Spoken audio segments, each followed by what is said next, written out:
너희는 이웃을 믿지 말며 친구를 의지하지 말며 내 품에 누운 여인에게라도 내 입의 문을 지킬지어다. 아들이 아버지를 멸시하며 딸이 어머니를 대적하며 며느리가 시어머니를 대적하리니 사람의 원수가 곧 자기의 집안 사람이리로다. 오직 나는 여호와를 우러러보며 나를 구원하시는 하나님을 바라보나니 나의 하나님이 나에게 귀를 기울이시리로다. 나의 대적이여 나로 말미암아 기뻐하지 말지어다. 나는 엎드러질지라도 일어날 것이요 어두운 데에 앉을지라도 여호와께서 나의 빛이 되실 것이미로다. 내가 여호와께 범죄하였으니 그의 진노를 당하려니와 마침내 주께서 나를 위하여 논쟁하시고 심판하시며 주께서 나를 인도하사 광명에 이르게 하시리니 내가 그의 공의를 보리로다. 나의 대적이 이것을 보고 부끄러워하리니 그는 전에 내게 말하기를 내 하나님 여호와가 어디 있느냐 하던 자라. 그가 거리에 진흙같이 밟히리니 그것을 내가 보리로다. 아멘. 아멘. 이 말씀이 여러분의 믿음 되시기를 예수 이름으로 축원합니다. 우리 기왕 아멘 하실 거면 좀 크게 하시면 좋겠어요. 제가 가는 기가 먹어서 그런지 여러분 아멘 소리가 잘 안 들립니다. 이 말씀이 여러분의 믿음 되시기를 예수 이름으로 축원합니다. 아멘. 네. 날이 갈수록 느끼는 거지만 우리 신앙생활은 쉽지 않습니다. 주님께서 일부러 신앙생활을 이렇게 어렵게 만들어 놓으신 것이 아니라 우리가 그만큼 멀리 나왔기 때문입니다. 하나님의 뜻, 하나님의 거룩한 형상을 닮은 데서 너무나 동떨어진 삶을 살다가 그대로 우리 삶이 굳어버렸어요. 여성분들 들어보셨는지 모르겠지만 대한민국에서 군대를 가면 1년 안에 태권도 1단을 따야 됩니다. 그러면 발을 안 올리던 게 올라갑니까? 그러니까 그거를 강제로 다리를 찢어요. 위에 이렇게 올라타가지고 강제로 찢습니다. 엄청나게 아프다고 그래요. 저는 다행히 그 전에 군대에서 나와가지고 그런 테러는 당하지 않았는데 우리 신앙생활하는 게 꼭 그와 같아요. 우리 아이들은 낳자마자 하면 다리가 막 지 맘대로 인형처럼 휘어져요. 그게 그렇게 안 하다가 점점 굳어져 버린 상태에서 주님을 만나고 거룩하게 살려고 하니까 다리가 찢어지는 것 같은 그런 고통의 순간이 있는 겁니다. 가끔 신앙생활이 왜 이렇게 어렵습니까? 이러고 은근히 하나님을 원망하는 것 같은 그런 분들이 있는데요. 하나님이 그렇게 만들어 놓으신 게 아니라는 거죠. 그러니까 그렇게 원망하는 거는 자기 죄를 덮어씌우려는 아담의 범죄와 같은 겁니다. 왜 내게 하와를 만들어 주셨습니까? 그래서 하와와 하나님을 동시에 원망하는 이런 아담과 같은 죄라는 거죠. 그러나 여기에는 아주 은혜로운 비밀이 있습니다. 신앙생활이 어려운 것 같은 데에는 그런 비밀이 있다는 거죠. 제가 가끔 인용하는 그 레너드 레브닐 목사님 그 말씀 기억하실는지 모르겠어요. 지옥에 가는 길은 100만 가지가 있지만 천국에 가는 길은 오직 하나뿐이다. 여러분 이 말 기억하시죠?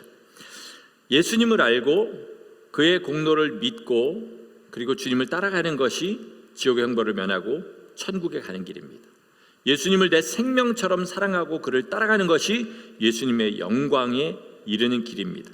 이게 잘못됐기 때문에 신앙생활이 자꾸 벽에 부딪히는 겁니다. 그러니까 다시 말해서 너 지금 잘못된 길을 가고 있어 라고 주시는 하나님의 신호라는 거죠. 그래서 이게 은혜로운 비밀이라는 겁니다. 신앙생활이 어려운 것 같고 자꾸 안 되는 것 같은 것이 결국 주님께서 미련한 우리를 인도하시는 그런 방법이라는 거죠. 이걸 알면 절망하는 순간에 남들은 절망할 때 우리는 오히려 소망을 가지고 새롭게 되는 그런 은혜가 있습니다. 그래서 이것을 은혜로운 비밀이다. 제가 방금 그렇게 말씀을 드린 겁니다. 요한복음 14장 15절에 보면 주님께서 이렇게 얘기하십니다. 너희가 나를 사랑하면 나의 계명을 지키리라. 너희가 나를 사랑하면 나의 계명을 지키리라. 여러분 이 말씀을 한번 잘 생각해 보겠습니다. 주님께서 지금 내 계명을 지키라고 말씀하시는 겁니까? 아니면 나를 사랑하라고 말씀하시는 겁니까? 주님을 사랑하라고 말씀하시는 거예요. 그러니까 주님을 사랑하면 주님을 사랑하기 때문에 자연스럽게 주님의 계명을 지킨다는 겁니다.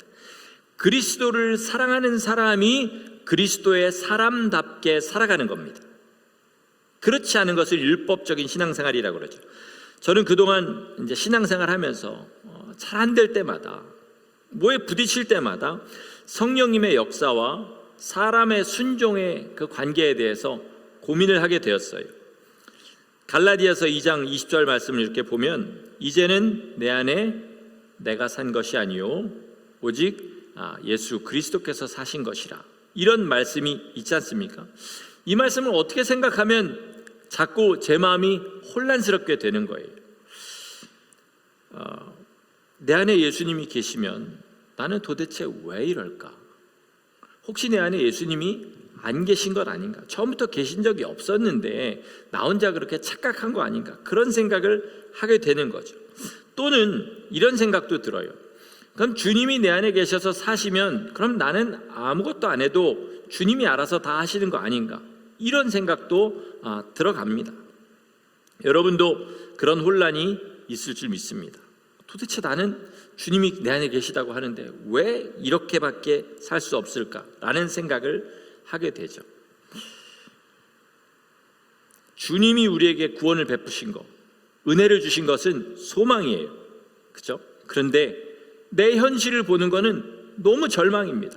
어떻게 나아지는 것 같은 기미가 안 보이는 거죠. 그런데요, 잘 생각해 보면요, 우리는 소망할 것은 소망하고 절망할 것에는 절망해야 됩니다. 그래야 소망을 붙들 수 있어요. 그러니까 성경이 소망이라고 하시는 것을 받으면 내 안에 그게 소망이 넘치고, 너희는 이렇기 때문에 절망이라는 것을 깨닫게 될 때는 그걸 절망으로 받아들여야 된다는 겁니다. 성도들이 곧잘 착각하게 되는 일이 있습니다. 저도 성도지요. 그러니까 우리들이 착각하게 되는 일이 있어요. 성경에서 축복으로 약속하신 것들은요, 우리가 마음을 고쳐 먹는다고 이루어지는 것이 아니라 삶이 고쳐져야 이루어집니다. 말씀을 붙잡고 순종해 이루어진다는 것이죠. 세상에는 어떤 심리적인 변화를 가지고 뭔가 좀 잘해보려는 그런 것들이 있습니다. 우리 많이 듣는 얘기대로 우유가 반잔이 남았으면 어떤 사람은 우유가 반밖에 안 남았네, 어떤 사람은 우유가 반이나 남았네, 이런 식으로 마음을 고쳐 먹어서 조금 다르게 될 수 있는 것이 있어요. 그러나 공부라든지 운동 경기라든지 이런 거는 마음을 고쳐 먹어가지고 나아지는 게 아닙니다. 그죠? 공부를 해야 됩니다. 그리고 연습을 열심히 해야 돼요. 그래야 나아집니다. 신앙생활은요, 운동 경기나 공부나 마찬가지입니다. 어떤 사람은 자기 기분에 따라서 소망과 절망을 왔다 갔다 합니다. 삶은 어떤 것도 바뀐 게 없는데 내가 기분이 좋으면 성경에 약속한 적이 없는 그런 소망이 막 차고 넘쳐요. 그리고 하나님이 주셨다고 그렇게 얘기합니다. 똑같은 상황에서 요만큼도 바뀐 것이 없는데 다시 절망의 나락으로 떨어집니다. 그리고 나는 안 된다 그러고 그렇게 얘기하는 거죠. 그건 뭐냐면요, 시험을 봤는데 70점을 받았습니다. 똑같은 70점을 가지고 절망했다가 소망했다 그러는 겁니다. 여러분, 우리 하나님 앞에서 내 신앙생활이 70점짜리입니다. 그러면 어떻게 됩니까? 내가 마음을 고쳐먹는다고 70점이 71점짜리가 되는 게 아니에요. 70점짜리 신앙생활은 주님 앞에서 70점짜리 신앙생활입니다. 내가 절망해도 내가 소망해도 마찬가지라는 거죠. 그러니까 우리는 항상 뭡니까? 나를 냉정하게 바라봐야 되는 거예요. 제가 제일 잘하는 말이죠. 냉정하게 자기를 바라봐라. 우리는 주님이 허락하신 이상의 소망을 가져서도 안 되고요, 그리고 필요 이상으로 절망해서도 안 됩니다. 성경을 기준으로 소망하고 성경을 기준으로 절망하시기를 바랍니다. 그러면 주님의 생명이 우리 심령 가운데 이루어질 줄 믿습니다. 우리가 가장 소망하면서도 두려워하는 거 뭡니까? 나 정말 구원받아서 천국에 갈 것인가? 이게 가장 두렵죠. 그죠? 그리고 가장 소망이죠. 어떤 분은 나는 100% 구원받았다, 그리고 굉장히 여유 있는 분도 있고요, 어떤 분은 나는 지옥에 갈까봐 전전긍긍하고 패닉 상태에 빠지는 그런 분도 있습니다. 근데 이 두 가지가 다 문제입니다. 너무 여유 있을 수도 없고요, 너무 패닉에 빠질 수도 없는 것이 우리의 믿음입니다. 자, 고린도전서 3장 15절 말씀, 우리 잘 아는 말씀인데 우리 한번 같이 읽어보도록 하겠습니다. 고린도전서 3장 15절 시작. 누구든지 그 공적이 불타면 해를 받으리니 그러나 자신은 구원을 받되 불 가운데서 받은 것 같으리라. 이 말씀에는 소망과 절망이 다 들어 있습니다. 그죠? 소망은 뭐냐면 주님의 공로를 믿고 정말 내 믿음이 주의 십자가를 믿으면 구원은 받는다는 것입니다. 내 삶이 주님 앞에 좀 부끄럽고 온당치 않다 할지라도 구원은 받을 수 있다라는 소망이 여기에 보이는 거예요. 그러나 동시에 두려운 의미도 들어있죠. 뭐냐면 우리가 그리스도인으로 산 삶이 주님 앞에 그 마지막 시험을 통과하지 못하면, 불의 시험을 통과하지 못하면 우리는 상급이 하나도 없이 불 가운데서 얻은 것 같은 그런 구원을 받게 된다는 것입니다. 구원은 받기는 받는다는 거예요. 문제는 뭐죠? 불 가운데서 받은 구원은 우리가 생각하는 것처럼 그렇게 영원히 기쁘고 즐겁지만은 않을 것이라는 사실입니다. 제가 결혼하고 미국에 왔습니다. 2달 만에. 근데 저 미국 간지 뻔히 아는 어떤 분이 결혼식 선물로 뭘 사줬냐면 220볼트짜리 다리미를 사줬습니다. 미국에 딱 가지고 왔더니 110볼트인 거예요. 그래서 변압기를 사려고 봤더니 전열기구용 변압기는 다리미 값보다 더 비싸더라고요. 그래서 그 다리미는 버리고 그냥 30불짜리 다리미를 하나 사가지고 썼습니다. 제가 결혼할 때는 한국에는 100볼트에서 220볼트로 넘어가려는 중이었어요. 아직 100볼트였거든요. 그런데 아마 이 사주신 분은 그렇게 생각했을 거예요. 대한민국이 이러니까 미국은 선진국이니까 분명히 220볼트 거다. 그래서 110, 220 겸용 사줬으면 됐는데 220짜리를 사줬습니다. 결국 자기 나름대로 머리를 쓴 것이 선물을 안 한 것이나 똑같은 것이 돼버렸죠. 우리 주님 앞에 우리가 산 삶이 다 공적이 타버리는 것이 이와 같은 것입니다. 나름대로 주님 앞에 한다고 했는데 영생에 합당한 것만 남고 합당하지 않은 것은 다 타버리는 겁니다. 그리고는 다시는 기회가 없습니다. 다리미는 다시 여기서 살 수 있었어요. 그리고 그거보다 못한 걸 샀지만 잘 쓸 수 있었습니다. 그러나 영생의 상급은 다시 가서 그것을 얻을 수 있는 기회가 없다는 겁니다. 그러니까 다른 사람의 것을 빌렸을 수도 없고 그냥 모든 것을 잃어버린 상태 그대로 영원히 그 나라에서 사는 것입니다. 이게 불 가운데서 구원을 얻는 거예요. 이 현실을 분명하게 인식하고 여러분 신앙생활을 하셔야 됩니다. 아담이 선악과를 먹은 다음에 어떻게 하려고 했냐면 아까도 말씀드린 대로 하와에게 모든 죄를 떠넘기려고 했습니다. 하나님께서 만들어주신 저 여자 때문에 내가 선악과를 먹었습니다. 동시에 하나님과 그리고 하와를 원망하게 되었습니다. 그런데 하나님께서 거기에 대해서 한마디도 대답하지 않으십니다. 그죠? 그래 뭐 아니면 그걸 변론도 하지 않으세요. 그리고 아담이 선악과를 먹었기 때문에 받은 모든 저주들을 그 자리에서 그대로 아담에게 다 허락하십니다. 우리도 마찬가지입니다. 심판대 앞에 서면요 정말로 정확한 저울에 우리의 삶을 달아보게 됩니다. 제가 예전에 왜 일할 때 그 흑인 동네에 있는 전자제품 가게가 제 고객이었다 그러잖아요. 그 흑인들이 좋아하는 게 금입니다. 이상하게 검은 피부에 다른 피부보다 금이 잘 어울려요. 그래서 그런지 금을 굉장히 좋아합니다. 그래서 전자제품 가게에 금가게도 같이 하는 사람들이 많았어요. 금은 아주 정확한 저울을 사용해서 언스로 달아가지고 팔기도 하고 사기도 하거든요. 제가 이제 물건이 좀 단가가 있는 거라 캐시로 이제 20불짜리, 100불짜리 이런 식으로 주거든요. 그러면요 돈을 세서 주지 않고 저울에 답니다. 그러면 한 장하고 두 장하고 무게가 달라요. 그러니까 여러 장 그걸 세 가지고 이렇게 줍니다. 하나님 앞에 그 있는 저울은요 이것과는 비교도 안 되게 정확한 저울입니다. 우리의 삶이 있는 그대로 다 드러나게 된다는 것입니다. 그러니까 이 땅에서 잘못된 거 있으면 빨리빨리 고치셔야 되는데 그거를 안 하고 그냥 계속 그런 줄 알고 지나가 버리는 우리 인생을 하나님께서 정말로 안타깝게 보신다는 겁니다. 아담과 같은 사람 얼마나 답답합니까? 죄 가운데 있으면서 그게 죄가 아니라고 우기는 것, 이게 정말로 답답한 일이에요. 왜냐면요, 죄라고 인정해도 회개하기가 정말 어렵습니다. 그렇죠, 여러분? 어떻습니까? 나 이거 죄인데, 이래서는 안 되는데 하면서도 삶에서 없애기가 어려운데 아니라고 우기는 사람은 언제 회개하겠습니까? 몇 주 전에 우리 카나다의 박종민 목사님이 설교했는데, 여러분 그 설교에서 기억나는 게 있으신지 모르겠어요. 저는 한 가지가 분명하게 기억납니다. 무슨 얘기를 했냐면 상처에 관한 이야기를 했어요. 그러고 생각하니까요, 예전 1900년대 초반 중반까지만 해도 기독교 서적이나 어떤 데서 상처의 치유, 거절감의 치유, 이런 말은 써본 적이 없습니다.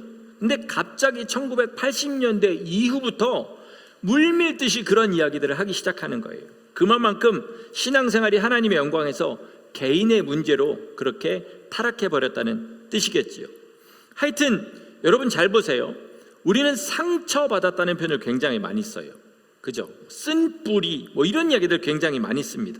그리고 그 말을요, 많은 죄의 면죄부처럼 그렇게 사용합니다. 예를 들어 볼게요. 누군가를 미워하는 죄, 정말로 주님이 싫어하시는 죄죠. 그런데 어떻게 합니까? 나 그 사람 때문에 상처받았어. 이러면 미워해도 된다고 생각하는 면죄부처럼 쓰는 거예요. 또 탐욕을 버리지 못합니다. 그러면 이런 식으로 얘기하죠. 나 예전에 어릴 때 너무 가난하게 살아서 그게 상처가 돼서, 또는 젊었을 때 못한 게 한이 되고 상처가 돼서, 이런 식으로 해버립니다. 동성애자들이요, 거의 대부분 왜 동성애에 빠졌냐? 그러면 이렇게 얘기해요. 어릴 때 받은 성적 학대의 상처 때문에. 이렇게들 이야기하는 거죠. 상처를 제가 부인하는 거 아닙니다. 상처라는 게 있어요. 분명히 있습니다. 그러나 신앙생활에 어려움을 주는 것도 사실이지만, 상처라는 것이 만약에 우리 신앙생활에 어려움을 주는 것을 떠나서 주님 뜻대로 살게 하는 것을 불가능하게 만든다고 만약에 그렇게 얘기한다면, 그것은 무슨 얘기예요? 상처가 주님의 능력보다 크다고 인정하는 겁니다. 이건 주님께서 기뻐하시는 게 절대로 아니에요. 우리 주님의 능력은 상처보다 크십니다.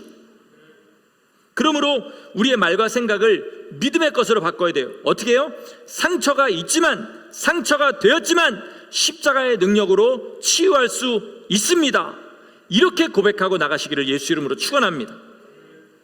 오늘 본문의 말씀을 한번 깊이 생각해 보세요. 이 미가라는 선지자, 잘 보니까 가족들에게 많은 상처를 받은 것 같습니다. 그죠? 넘어지기까지 한 것 같아요. 우리 신앙생활을 여러분 항상 가까운 곳에서 오죠. 나도 모르는 사람이 나한테 한 것 때문에 넘어지는 사람은 별로 없습니다. 대부분 친구나 아니면 내가 도와줬던 사람이나 또는 심지어 가족까지 우리 신앙생활에 상처를 주고 어렵게 하죠. 그래서 미가 선지자는 또 주님도 같은 말씀하죠. 사람의 원수가 누구라고요? 자기 집안 식구리라. 이런 말씀을 하는 겁니다. 가족도 방해를 하니까 세상과 이 마귀의 그 지배 아래에 있는 사람들은 얼마나 우리를 방해하겠습니까? 그래서 이 선지자도 넘어졌습니다. 그죠? 그렇게 고백하는, 나의 대적이여 나로 말미암아 기뻐하지 말지어다. 나는 엎드러져도 일어나겠고, 이렇게 얘기하는 걸 보니까 넘어져 있었어요. 그래서 상처를 받기도 하고 죄를 짓기도 하는 그런 상태에 빠졌는데, 그때 가장 자기에게 참기 힘든 것은 뭐냐면, 너희 하나님이 어디 있느냐, 이렇게 자기를 비웃던 자기의 대적들이 자기의 넘어지는 것을 보고 기뻐하는 것이었어요. 우리 신앙생활을 봐도 그렇습니다.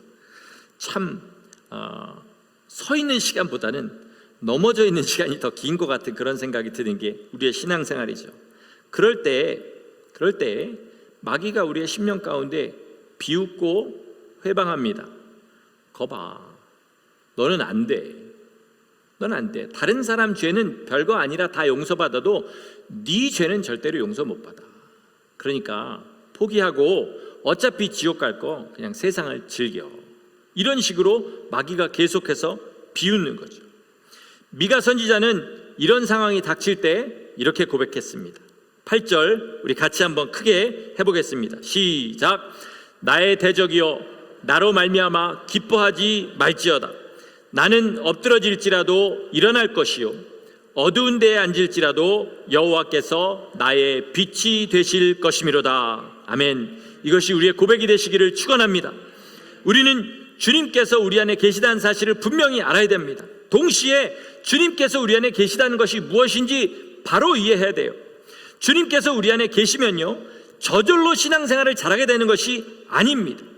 물론 처음에 주님을 만날 때는 우리한테 다 그런 일이 분명히 있었어요. 그러나 어느 시점을 지나면 달라집니다. 만약에 여기서 포틀리까지 자전거를 타고 간다고 해보겠습니다. 자전거를 타고 가다가 갑자기 자동차를 타게 됐습니다. 그러면 얼마나 좋을까요? 감탄스럽고 감사할 겁니다. 그런데 그게 예를 들어서 포틀린 5시간 안 걸리지만 5시간 정도 거리를 가게 된다고 해보겠습니다. 그러면 그 사이에 자전거를 타다가 자동차를 탄 감격은 다 없어집니다.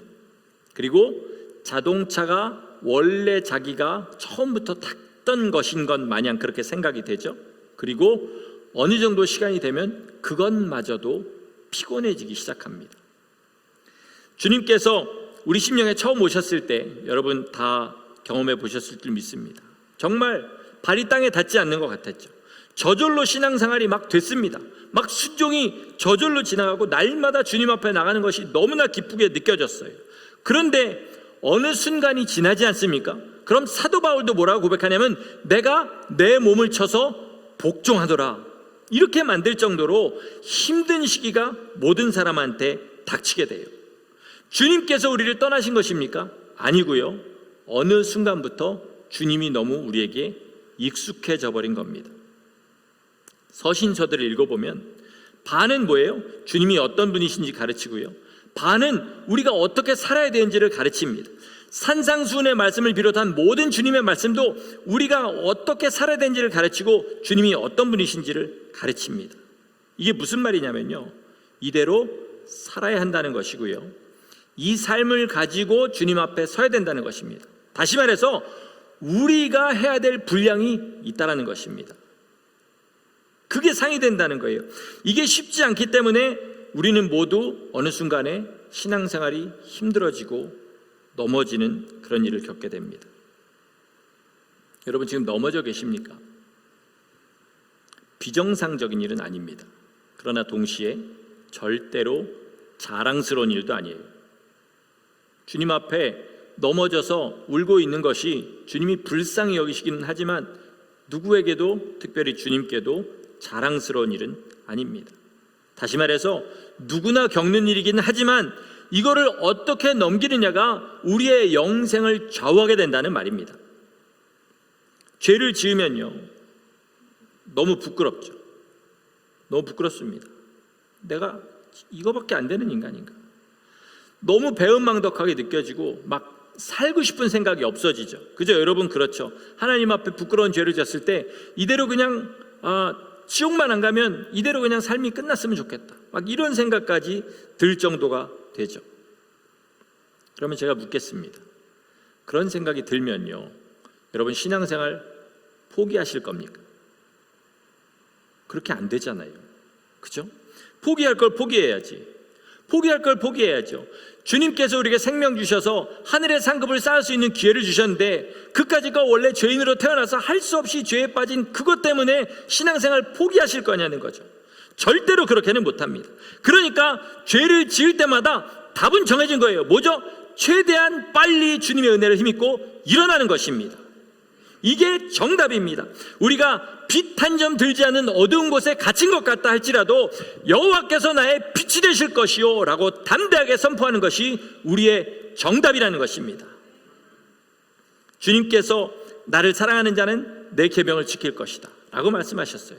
그러면 우리가 주님의 계명을 지키지 못할 때 어떤 마음이 듭니까? 주님, 난 주님을 사랑하지 않는가 봅니다. 그럼 어떻게 하시겠습니까?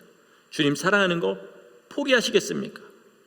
절대로 그렇게는 못한다는 겁니다. 이게 그냥 세상에 조금 재물이나 건강의 문제 같으면 포기하죠. 그러나 영생이냐 영멸이냐의 문제고요, 영생의 상급을 가지고 주님 앞에 설 것이냐, 아니면 불 가운데서 얻은 구원처럼 설 것이냐, 이것의 문제라는 것을 깨달을 때 우리는 어떻게 해야 됩니까? 울며 주님 앞에 나가야 됩니다. 주님, 저 주님 사랑하지 않는 것 같습니다. 이렇게는 도저히 주님 앞에 갈 수 없으니까 주님, 제 안에 주님의 사랑을 깨닫게 하여 주시고, 주님 더 사랑할 수 있도록 주님 나를 붙잡아 주옵소서. 이렇게 무릎 꿇고 울며 나가야죠. 그런데요, 신앙생활에 자존심을 가지고 하시는 분들이 있어요.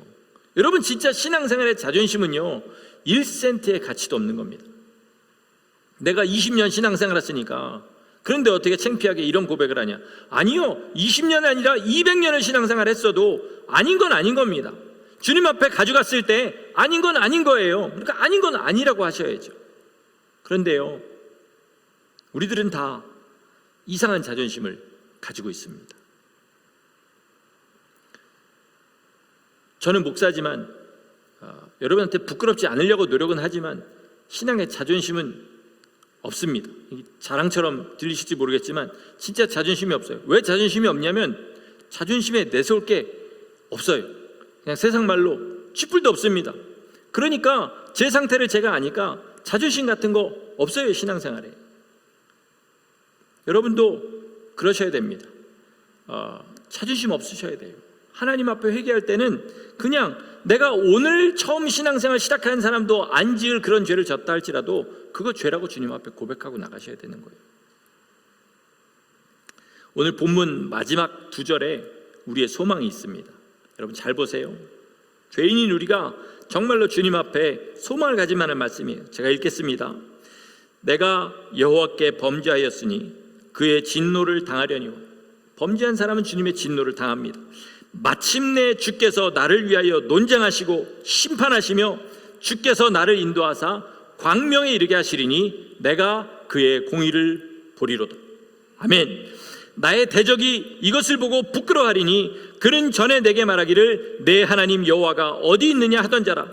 그가 거리에 진흙같이 밟히리니 그것을 내가 보리로다. 아멘. 여러분, 이것이 우리의 소망입니다. 우리 범죄한 것 맞습니다. 그래서 주님의 진노를 당할 수밖에 없는 그런 사람이었던 것 맞아요. 그러나 우리가 주님을 의지할 때에 주께서 우리를 위하여 논쟁하신다 그랬습니다. 요한일서 2장에 보면 뭐라 그래요? 예수 그리스도께서 누가 죄를 범하여도 우리에게 대언자가 있으니 그분이 누구세요? 곧 예수 그리스도시라. 그가 우리를 위하여 논쟁하시는 겁니다. 누구와요? 우리를 송사하는 자와. 이렇게 논쟁하신다는 거죠. 예수라는 이름의 뜻이 뭐라 그랬습니까? 기억하시는 분. 예수라는 이름의 뜻, 여호와께서 구원하신다. 여호와께서 구원하신다. 그러니까 우리가 죄에 빠져서 주님의 진노에 들어갈 그런 상태라 할지라도 여호와께서 우리를 구원하시려고 보내신 아들 예수 그리스도의 십자가를 의지할 때에 우리는 그 진노를 면할 수가 있다는 것입니다. 이게 우리의 소망입니다. 그러므로 성도 여러분, 우리가 이 길을 가다가 넘어질 수 있습니다. 넘어져도 된다는 말은 절대로 아니니까 오해하지 마시기 바랍니다. 넘어질 수도 있다라는 말입니다. 그러나 절대로 포기할 수는 없습니다. 절대로 포기할 수는 없습니다. 포기 자포자기한 시간이 길어질수록 자기 삶에서 아무 쓸데없는 시간이라는 걸 아시기 바랍니다. 만약에 넘어지면 우리가 해야 될 일은 뭡니까? 최대한 빨리 다시 일어나는 겁니다. 예수 이름을 힘입고 일어나는 거예요. 그러기 위해서는 자기가 넘어졌다는 사실을 인정해야 되는 거죠. 말의 권세라는 것을 좀 잘못 이해하시는 분들이 있어요. 그냥 말로 나를 계속 축복하면 내가 어떤 하나님의 복을 얻게 된다, 이런 식으로 말의 권세를 이해하시는 분이 있는데요, 말의 권세가 있긴 있습니다. 근데 제가 여지껏 보니까 말의 권세는요 어지간한 믿음 가지고는 권세 없습니다. 왜냐하면 아무 말이나 막 하니까요, 믿음 없는 사람들은. 그러니까 주님께서 말의 권세는 어떤 사람한테 주시냐면 주님을 아는 사람, 주님의 뜻을 분별할 수 있는 사람, 주님의 뜻대로 사는 사람에게 주십니다. 그러니까 쓸데없는 저주 같은 것만 잘 피하시고요, 내가 하는 말에 권세가 있다 이런 식으로 생각하지 마시기 바랍니다. 그러니까 괜히 삶으로 살진 않으면서 입으로만 살면 오히려 주님 앞에 더 받을 매만 늘어나게 됩니다. 그러므로 우리의 처지를 잘 이해하시기 바라요. 우리는요, 집을 나온 나그네입니다. 집으로 돌아가야 돼요. 한 달도 넘었나요? 지금 벌써 그 폭풍 왔었을 때 있지 않습니까? 그 폭풍이 제일 심했던 시간에 제가 밖에 나와서 교회에 잠깐 왔다가 들어갔어요. 근데 집으로 가는데 가는 데마다 나무들이 쓰러져 있는 겁니다. 제가 어떻게 했겠습니까? 나무가 쓰러져 있으니까 집에 가는 걸 포기했을까요?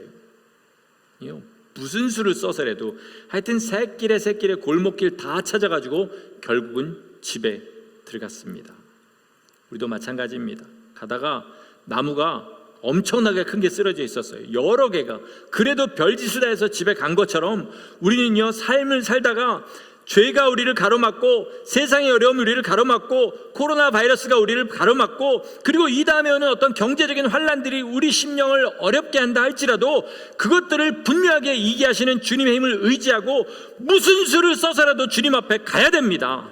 주님의 우리를 부르시는 그곳에 우리는 가야 되기 때문에 주께서 우리에게 은혜 주시고 능력 주셔서 우리는 누구라도 그것을 힘입으면 다 그 일을 할 수 있게 되어 있습니다. 그러니까 여러분, 포기하지 마시기 바랍니다. 진짜 포기하고 싶잖아요. 그죠? 어떤 때는 너무 포기하고 싶습니다. 그러나 그렇다 할지라도 아무리 심하게 넘어졌다 할지라도 우리는 다 일어날 수 있습니다. 왜냐하면 우리가 능력이 있어서가 아니라 주께서 그렇게 하시려고 우리에게 여전히 손을 벌고 계시기 때문에 그렇습니다. 여러분, 아무리 심하게 넘어졌어도 나 끝났다 얘기하지 마시기 바랍니다. 동시에 아무리 열심히 거룩하게 신앙생활 할지라도 나 다 이루었다라고 말하지도 마시기 바랍니다. 주님께서 우리를 그 품에 안아주시기까지는 절대로 끝난 게 아닙니다. 가장 더러운 것 같을 때도, 가장 거룩한 것 같을 때도 오직 주님의 말씀을 따라 그래도 순종하고 그래도 주님께 나가는 거룩한 성도 되시기를 예수 그리스도의 이름으로 간절히 축원합니다. 아멘. 기도하겠습니다.